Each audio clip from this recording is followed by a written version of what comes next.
E aí, beleza? Para você que não me conhece, meu nome é Alessandro, mais conhecido como Negão. Para você que já me conhece, seja bem-vindo aí a mais um podcast em parceria com o Ferascast. E eu peço para você que está nos assistindo que, por favor, deixe o seu comentário, se inscreva no canal, compartilhe essa live. Se possível, compartilhe lá com o @ do Ferascast ou compartilhe com o @ do canal do Negão. Você que está assistindo pelo Ferascast, se inscreva no canal do Negão. Ou você que está assistindo pelo canal do Negão, por favor, se inscreva também no canal do Ferascast, certo? Hoje eu tenho a honra de trazer aqui para vocês uma pessoa do qual eu já falei várias vezes na minha live, que eu fico muito feliz quando eu estou fazendo comentários e ela está de frente para mim assim, e eu percebo nela um sorriso de nossa, o Negão estourou, entendeu? Dani Alves, muito obrigado, Dani. Imagina, Negão, para mim é Igor, né? Também. Muito obrigada aqui pelo convite. Eu já estava falando aqui com o Igor que era um sonho que eu tinha participar de um podcast seu, não é? Isso ao longo do programa a gente vai abordar mais do porquê. Mas para mim é uma felicidade imensa estar aqui. Muito obrigada. De nada. Olha só, antes de eu passar aqui para o Igor, eu preciso muito ler para vocês aqui a capivara. É isso que eu ia falar. A capivara de Dani Alves. Vai ser difícil a gente conseguir trazer outra pessoa. 30 minutinhos aí só para falar do currículo. 30 minutos. Olha, eu vou ler muito rápido, certo? Mestre em Medicina pela Universidade Federal do Rio Grande do Sul, pesquisadora associada do Laboratório de Pesquisa em Biomédica e Ética na Ciência do Centro de Pesquisas do Hospital das Clínicas de Porto Alegre, formada em Comunicação em Ambientes de Conflito pelo Instituto Internacional de Liderança de Israel. Você foi lá para Tel Aviv? Foi lá para Tel Aviv. Caramba! Deu um abraço no Netanyahu? Não. Só que possui graduação em Relações Internacionais, realizou cursos sobre cooperação internacional para o desenvolvimento local no Núcleo de Pesquisas em Relações Internacionais da USP, tendo atuado também como pesquisadora, ou seja, ela não só pegou o diploma, mas deu um trampo nisso daí. Ó. Atualmente é diretora executiva do Centro de Estratégia e Inteligência de Relações Internacionais, realizando atividade de diplomacia corporativa. É membro consultora da Comissão de Relações Internacionais da OAB de Santos, comentarista política na Jovem Pan, onde faz parceria com Alessandro Santana, também conhecido como Canal do Negão. Ela colocou isso no currículo, não tô zoando, não. Ela colocou... É porque assim abre portas. Abre portas. Com assim, certeza. Foi professora titular no curso de graduação em Relações Internacionais do IBMEC, é assim que fala? Isso aí. Do IBMEC, ministrando as seguintes disciplinas: análise de políticas públicas para diplomacia, globalização e cultura, relacionamento com stakeholders, história e sociedade, elaboração de projetos de cooperação internacional para o desenvolvimento local. E eu não estou brincando, ainda tem aqui um leia mais, porque o currículo dela ainda não é maior acaba, ainda. velho. Ó, não estou zoando, ó. Isso aqui tudo é o currículo dela. Igor, quer começar aí? Não, depois dessa, só tem uma coisa pra pedir pra você. Manda uma pergunta no chat aí pra gente. Não, sensacional. Que currículo invejável. Você devia estar no Flix, hein? É. Pois é, né? Sabe Você já foi que... guerrilheira? Não, nunca fui então não dá. guerrilheira. Então Tem que ser ex-guerrilheira. Mas eu participei da diretoria da Câmara de Comércio dos BRICS, né? E eventualmente também participo lá do Conselho Empresarial dos BRICS. Claro que essa notícia, não é, foi impactante para todo mundo. E ainda é uma situação difícil, né, de como lidar com os BRICS, especialmente agora com a guerra da Rússia, com a Ucrânia, enfim. O que é o BRICS? Para a galera entender importante o que é frisar e qual a importância. Tá. Bom, o BRICS, na verdade, ele é um fórum internacional. Eu não diria que é uma organização internacional, porque não é configurada dessa forma, tá? Mas dentro desse fórum, na verdade, que eram considerados os principais países emergentes do mundo, não é? A partir disso, se formou este grupo para ter uma estratégia comum de relacionamento comercial, de relações culturais, tá? E aí são vários eventos. Praticamente todo ano se tem a cúpula dos BRICS, tá? Que ela é realizada em cada um. Dela. Isso, tem a cúpula dos BRICS. A partir dessa cúpula... Só que até acontecer a cúpula... são várias conversas e negociações que são realizadas até a cúpula, porque a cúpula não são só os chefes de Estado, tá? Tem a cúpula empresarial, tá? Tem a cúpula lá dos think tanks, não é? Que são os acadêmicos, que eu já fui na cúpula dos acadêmicos também. Legal. Que na época foi na Rússia, foi antes da guerra, tá?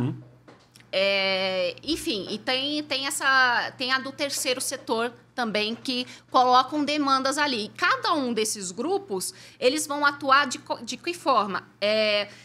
Dialogando com os mesmos grupos dos demais países, tá? Para chegar a um consenso de quais são os pontos e os problemas de cada um desses países para se relacionar com o outro. Por exemplo, a gente discute lá no grupo qual é o problema para o agronegócio brasileiro atuar junto com a China, quais são os entraves, ou planos digitais, quais são os principais problemas. Quais são os países? Né? Quais são Brasil, os países? Rússia, Índia, China e África do Sul. Certo. Tá? Esses são os BRICS. Então, nós somos os pobrinhos? Porque a Índia está melhor que a gente. A Índia, ela tem eu não diria que nós somos os pobrinhos, tá? Mas eles têm ali um potencial muito grande e uma atuação muito grande na área de tecnologia, né? Tem capital muito forte rolando ali. É tipo o Mercosul? Não é tipo...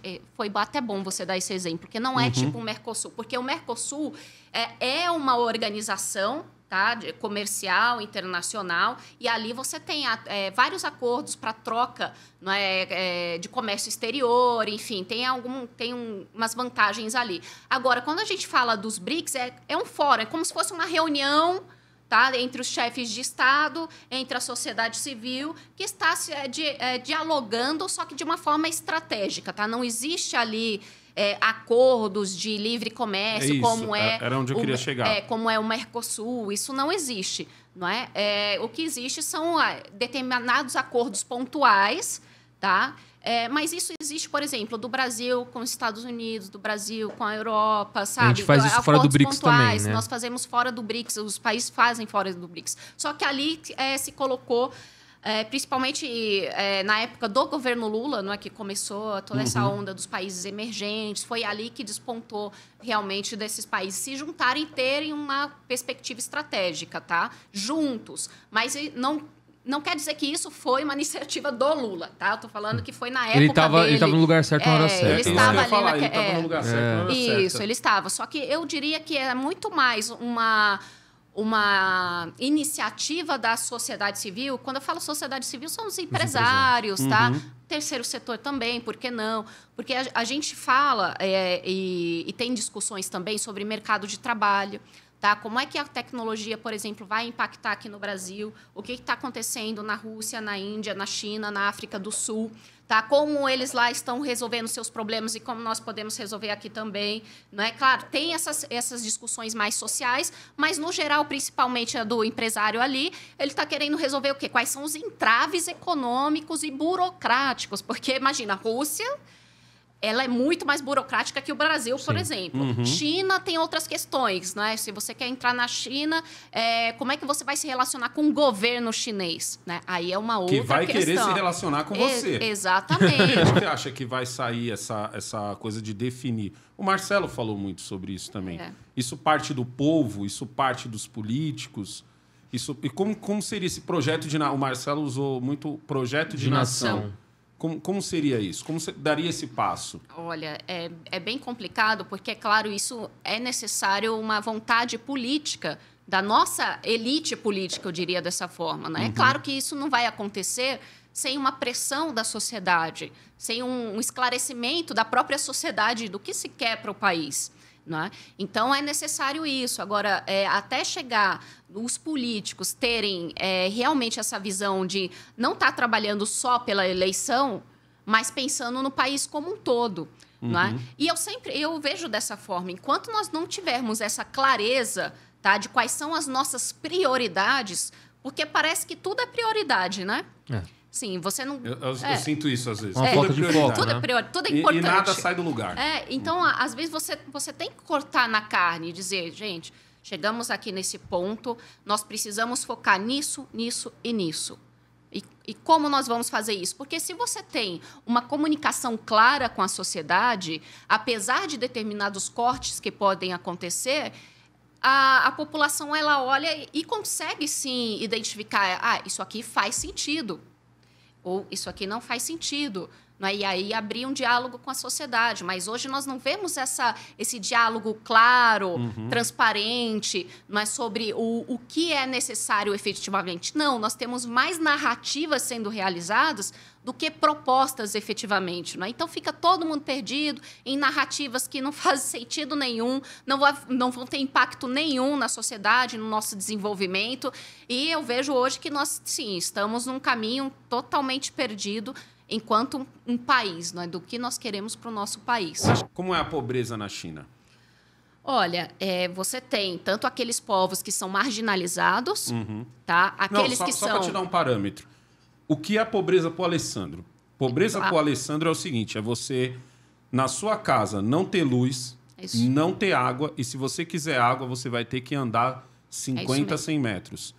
Se você quiser trabalhar, você vai ter que sair da sua cidade, não é do seu bairro. Você vai ter que sair da sua cidade e trabalhar num lugar muito longe. Pobreza para o Alessandro é quando você é obrigado a colocar o seu filho de 10, 11, 12 anos para dar um trampo de vender coisa na rodoviária, para dar um trampo de quebrar pedra. Eu sei porque eu já vi isso de perto. Assim, claro. Que foi lá na Bahia, quando eu era moleque, a gente viajava para a Bahia. Para mim, pobreza é isso. Por exemplo, o que eu vejo em São Paulo, eu não chamo de pobreza. Pobreza, para mim, é eu falar assim, cadê o Buico? E a mãe dele falar assim para mim, Buico tá trabalhando quebrando pedra. E depois eu entender que quebrar pedra é ele estar com uma marreta, uma talhadeira, pegar um paralelepípedo e transformar em brita para fazer concreto. Literalmente quebrar pedra. Isso, para mim, é pobreza. Entendeu? É tipo... Chegar e minha avó fala assim, ó... fazer um buraco no chão, porque ali é onde ia ser o banheiro, e quando aquele buraco você fechava, fazia um outro buraco. Isso, para mim, é pobreza. Então, tipo assim, tinha isso na China? Sim, tem. Você tinha locais assim? Sim, que são, não é, os vilarejos que são mais distantes, não é, que não têm acesso, não é, em alguns lugares que também não têm acesso à água, que não têm acesso a esgoto. É muito comum você também ver crianças trabalhando, não é? Isso é um fato. Então, se tem criança trabalhando, isso é porque naquela casa, naquela residência, naquela família, não consegue se sustentar, né? Sem essas crianças estarem trabalhando também. Agora, também existem os planos, né, na China em que determinadas cidades, tá?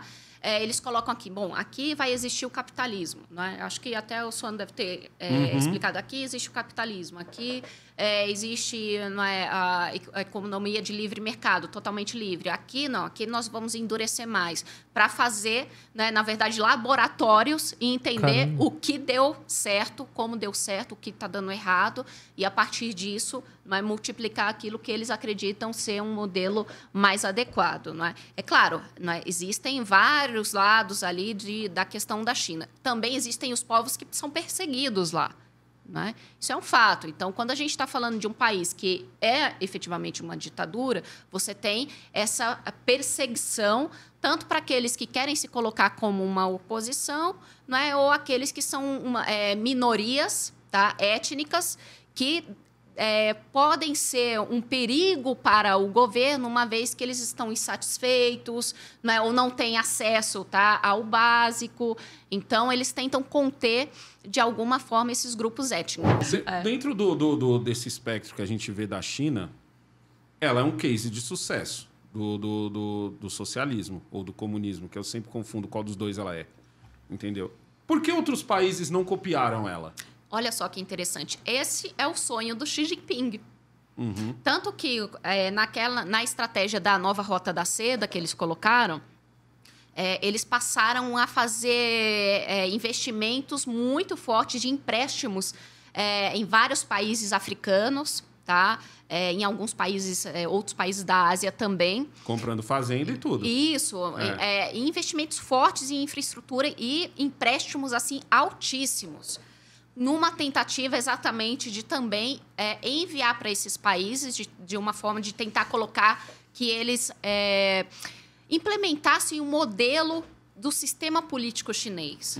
E o Xi Jinping fracassou nisso. Foi um fracasso. Então, eu nunca entendi o porquê disso. Parecia que ia dar muito certo. E foi um fracasso porque é o seguinte, ele colocou esses empréstimos sem nenhum tipo de critério. tá? Ou seja, colocou lá quase a fundo perdido. Não conseguiu ter esse retorno. Tipo o BNDES. É isso que eu ia Mais falar, ou menos tipo isso. o BNDES. Bem isso, só que em uma escala muito maior, tá? Então, eles tiveram prejuízos muito maiores do que o nosso BNDES aqui, tá? E, então, eles acabaram fomentando em alguns lugares até ampliando conflitos locais, financiando governos corruptos para mais corrupção ainda, não é? Então, eles não conseguiram o sucesso que eles imaginavam que eles poderiam ter, não é, de conter esses países, essas determinadas localidades, para conseguir implementar ali o sistema político deles. Isso não quer dizer que na China não exista corrupção, tá? Lá existe, sim, corrupção. Não é? Mas a questão é, ele quer provar que o sistema político chinês é o melhor do mundo, que ele quer exportar isso. Eu acredito que depois dessa eleição, o pensamento do brasileiro mudou. Por exemplo, você acabou de falar da Simone Tebet, que você falou assim, pô, para mim ela foi uma decepção porque você viu de perto ela e ela era muito combativa e tal. Então, o que a gente viu nessa eleição? A gente viu a tal da frente ampla, onde uma galera que detonava o Lula, que xingava o Lula, se aliou ao Lula para derrotar o bolsonarismo. E aí, só que assim, você tem metade do país que se vê quando olha para um Bolsonaro. Sim. Então, quando a gente vê esse monte de gente que dizia que era uma coisa e agora se alia ao Lula, você acha que eu vejo que hoje a política vai mudar. Então, se a gente já estava carente de líderes, eu acho que essa situação piorou e muito. Porque qualquer uma dessas pessoas que se aliou ao Lula levantar a mão amanhã ou depois e disser, não, eu serei o líder de vocês, o pessoal vai falar, você está de sacanagem, irmão. Acabamos de ver você abraçado ao Lula. Como é que você vai... Incoerência. Não é? É a incoerência. É aquilo que a gente estava falando antes.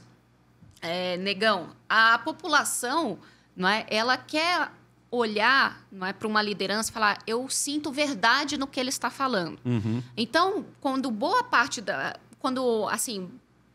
parcela da população votou no Bolsonaro, foi nessa expectativa, não é? E nessa crença também de que, bom, ele é transparente naquilo que ele fala. Ele pode não saber se comunicar adequadamente, não é? Falou diversos momentos ali, coisas que poderiam ter falado de outra forma, com certeza, mas essa população que votou no Bolsonaro vê isso, não é? Bom, ele traz uma verdade que pode, muitas vezes, doa quem doer. Não é? Mas ele fala ali o que ele pensa, pronto, acabou. Então, eu vejo que existe esse anseio da sociedade de ter alguém que, como você falou, se comunica com o povão e que traga essa transparência, essa verdade de não tentar colocar como firulas, sabe? Para mascarar a realidade. A diferença do popular para o populista. Exato. Popular é isso. Exato. Populista é ficar naquela de, cara, eu vou... Pra mim, populista é aquele cara que fica falando que vai trazer o mar pra Minas Gerais, sabe? Tipo, ele promete sem ter ideia de como ele vai fazer, né? Tipo, sabe aquele cara que fala que vai trazer uma picanha fatiadinha? É isso mesmo. Passada na farinha? É isso mesmo. É tipo esse cara, Aí né? depois te dá uma abóbora? Mas eu vou discordar um pouco de vocês no sentido da maioria, do que você falou assim, a maioria está com o Bolsonaro. Obviamente que não, né? Mas eu vejo muito que boa parte da galera que votou no Bolsonaro era contra o PT. Não, sim, isso eu vi claro, assim, e eu sou um desses. Né? Não, eu também. Eu votei contra o PT, mas assim, a contragosto. Eu não queria ter votado no Bolsonaro. E aí, quando a gente fala sobre, tipo, carência de liderança e o Bolsonaro ser uma liderança, eu não consigo, aí eu como população, não como parte da política, né? Eu não consigo ver o Bolsonaro como uma liderança. Eu não acho que ele se comunica com o povo. Não, ele é uma liderança imposta. Sim. Eu não acho o Bolsonaro, nunca achei ele uma liderança... Por exemplo, o Lula é uma liderança que ele se joga como liderança. Sim. Ele cata no teu braço e fala, irmão, eu vou te levar. Sim. Mas eu não quero ir. Não, mas eu vou te levar. É isso mesmo. O Bolsonaro já não. O Bolsonaro já é... Eu vejo o Bolsonaro como um cara que o povo catou e colocou e falou, vamos lá. Aí ele falou, mas uma minoria catou ele. Mas acho que foi uma minoria. Mas foi uma onda, né? Foi uma onda. Você juntou os dois lados. Foi uma onda. Agora, assim, e até pegando o gancho também sobre alguém que apoiou o Lula em algum momento se levantar como uma liderança e a população rechaçar esse cara. Eu acho que não acontece também. Porque a população tem memória curta. Na hora que começar a vir à tona... E aí tudo isso acontece no momento da corrida política. Na hora que a mídia apoia ali esse possível candidato e começa a jogar em evidência tudo que o Bolsonaro falou, que realmente tem um monte de pontos ali que ele poderia ter colocado de forma diferente, que às vezes ele até tinha razão, mas ele colocou de forma totalmente distorcida. Na hora que a mídia compra essa ideia e começa a expor o Bolsonaro ali, que todo mundo viu na Covid, que eu não sou coveiro, tal, esse cara pode ser até o Alckmin. A galera vai votar no Alckmin. E olha só, Igor, o Bolsonaro é tanto uma liderança, mesmo que a gente não queira, que ele está sendo pauta aqui, é pauta praticamente, né, em todos os programas. E ele vai ser durante muito tempo. E vai ser durante muito tempo. E eu duvido que ele se candidate. Porque nós não temos... e nós não temos outra referência, não é? Mas agora, por exemplo, está surgindo o Tarcísio. Sim. Não é, que veio justamente ali do governo Bolsonaro, teve uma boa atuação lá no Ministério, enquanto ministro, não é? Vem para São Paulo, pelo menos este início de governo, não é? Parece que ele realmente está comprometido em fazer algo aqui no governo do estado de São Paulo. Tanto que estão tentando brecar ele, né? Olha os metroviários aí, você vê o que os caras estão falando. E ele deu uma reviravolta, né? Queremos brecar o Tarcísio do que queremos alguma coisa para os metroviários. Sim. E pensando numa outra liderança, o Zema, assim, a gente consegue enxergar o Zema também numa disputa... Eu enxergo mais ele para candidato a presidente. Mais o Zema do que o Tarcísio? Eu acho que o Tarcísio vai tentar a reeleição aqui em São Paulo. Possivelmente. Para daí um dia tentar... E é uma estratégia também, porque às vezes dois caras do mesmo polo político disputarem, você vai disputar voto, não faz sentido. Já pensou Zema e Tarcísio? Uma chapa? Seria fortíssimo, interessante, seria muito mais interessante. Né? Não custa nada sonhar, mas eu acho que sim, que também o Zema vem despontando, não é? Vem tendo entregas lá no estado de Minas Gerais. Acredito, sabe? Então, quando a gente passa a analisar um pouco mais o cenário, não está perdido. Ah, não. Eu estava conversando com o Piotto na sexta-feira, né? Tirar uma horinha ali antes do programa. Aí eu falei para ele o seguinte, né? Que ele estava falando de algumas experiências de entrevistas do passado que ele fez, de algumas coisas legais, né? Eu falei, olha, Piotto, às vezes são tantas notícias ruins, tanta coisa que acontece, que parece que nós perdemos as nossas referências que nos dão orgulho e que nos dão uma perspectiva de futuro, de algo melhor, não é?